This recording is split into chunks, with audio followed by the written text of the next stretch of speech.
I'm talking to Bryan Talbot, author of Tale of One Bad Rat. I suppose it's been 15 years since you first started drawing Tale of One Bad Rat. It was published in '94 originally. Yeah, I think I started, it took about 2.5 years, I think. Right. Although I was doing bits and pieces of Sandman at the same time, Okay.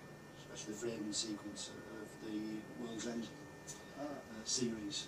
But yeah, that's about right. Yeah. Well, it's interesting you should mention that, because actually I was going to bring that up later, that the Tale of One Bad Rat is all about different narratives and people telling tales, and so you're working on a similar kind of story in Sandman at the same time. I mean, did one inspire the other at all, or was it just a coincidence? I wouldn't have actually seen this about different sorts of stories. I know well, there's she has, you know, within the book. Yeah. That's actually the same story, isn't it? It's her story, but told from like a Beatrix Potter.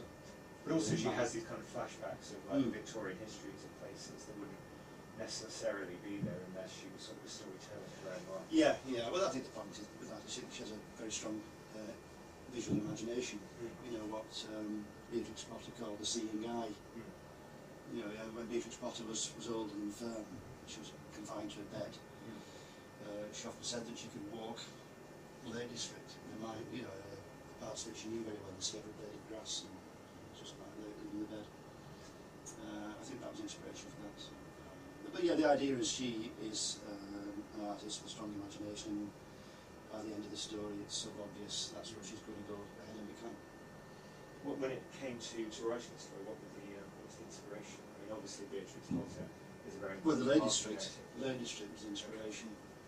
That's how it started. I wanted to do a book set in the Lake District, somewhere I know very well. I've been going to since I was about 14, which is when my parents bought a static caravan there, and they've still got one on the same site, which is it's not one of these like sites, you know, it's like a field and matchboxes lined up. It's a real wood with a track around it, and it's so it's a really nice place. I love that. In fact, you know, I come from Wigan originally, but when I go there, which I tend to do at least once a year, it's like going home for me. But you know, I've always wanted to do a story that was created there, and eventually I thought, you know, let me start thinking about this seriously.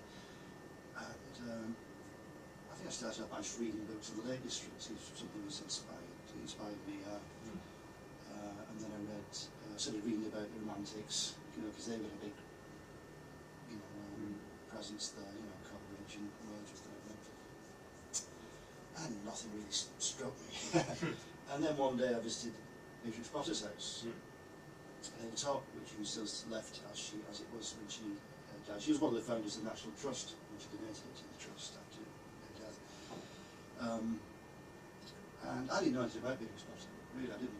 I mean, I come from a working class background, and I think Beatrix Potter was a bit middle class. I think I did see the books perhaps at school, but I have no real memory of them. But anyway, I visited this place, and I thought she did stories using words and pictures. But I did. That's a good correlation.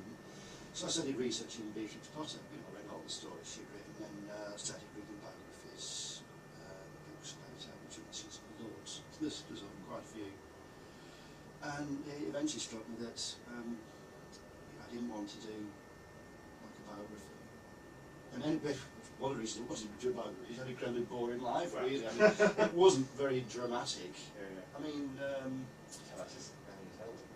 yeah, well, it's funny because this movie just came out a year or two ago, and they actually managed to make this section of her life interesting by making things up, you know, by inventing things. I mean, she didn't know William Healis before she was, you know, it was a childhood sweetheart, wasn't it? She didn't imagine, you know, things talking to her. I think she was very logical, you know, and she got a very strong visual imagination, but she was extremely logical. When she was old, tough old boot, you know, she became. Well, it makes me wonder if the filmmakers read your book and thought, oh, if the character in that sees a giant rat, maybe the original Beatrix Potter as well. But, yeah, anyway, I mean, read all this stuff on Beatrix Potter. I decided I didn't want to do a book about her. And then, a month or two later, I was on Tottenham Court Road tube station, and I saw this girl begging, you know, this wandering homeless, please help. And there was this big bearded Jesus freak who was hassling her and trying to get her to go somewhere with him, some sort of refuge or something, and that became the first scene in became the first scene in she's in Top Road Chief Station. And there's something about this girl that reminded me of descriptions of Beatrix Potter when she was 16.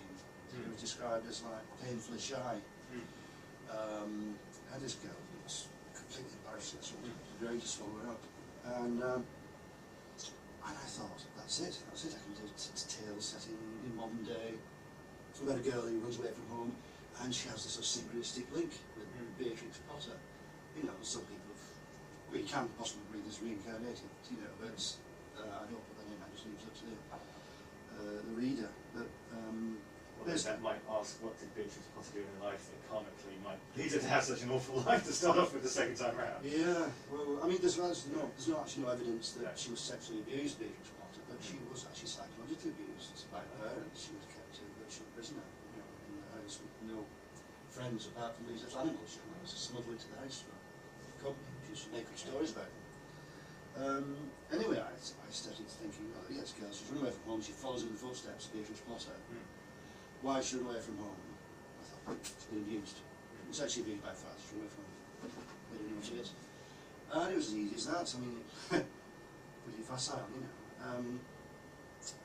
Because I thought it was fair enough, you know, a lot of kids do run away to London to get away from abusive parents. It's a very common thing. So then I started to research this. I started reading books on psychological after effects of child abuse, and talking to people. I mean, it's amazing. As soon as I started mentioning to people, oh, I'm working on something about child abuse, you know, the number of people who actually said to me, well, you know, I was abused. And they're talking about it. In fact, when I mentioned this to their mother, the first thing she told me my grandmother was abused when she was a little girl. Anyway, you know, fans would come up to me at conventions, you know, or you're doing a book about child abuse, housing people, they want you talking about it. So I ended up talking to a lot of people.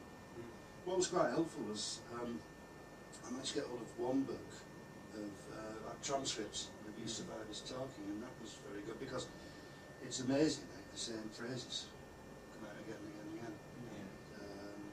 Not only the phrases that abuse survivors use to talk about themselves, but also the survivors, the language that the abusers use to coerce usually the relatives. You know, this shadowy, you know, the haunter of the schoolyard gates and the long Mac is actually an urban myth. I mean, it doesn't actually exist, but it's far more common. You know, that's not investigated, statistic, but the vast majority of abuse takes place in the home. Vast majority. Anyway, I reached a point where it became obvious very quickly that this couldn't be marginalised, it couldn't be something just as a MacGuffin for leaving home. It had to be what the book was all about. So everything had to turn to that. That became the book. But also, I mean, it's interesting that you chose upon abuse as a major part of the storyline, because there was also something very much in the zeitgeist around that time, because when the original trade paperback came out, there was a quote by Andrew Sachs on the back, who had just done a comic himself, Another Chance to Get It Right, and I believe the thing about my comic as well, that there was child abuse. Yeah, that was actually good, that was physical abuse. Right. Yeah, these things came out, so I think Daddy's Girl came out at the same time as well, which meant we were all working on these things at about the same time. And the funny thing is, it's not really happened since, has it? No. These things happen, steam engines when it's steam engine time. But, I mean, the thing is, there should be books still coming out about it.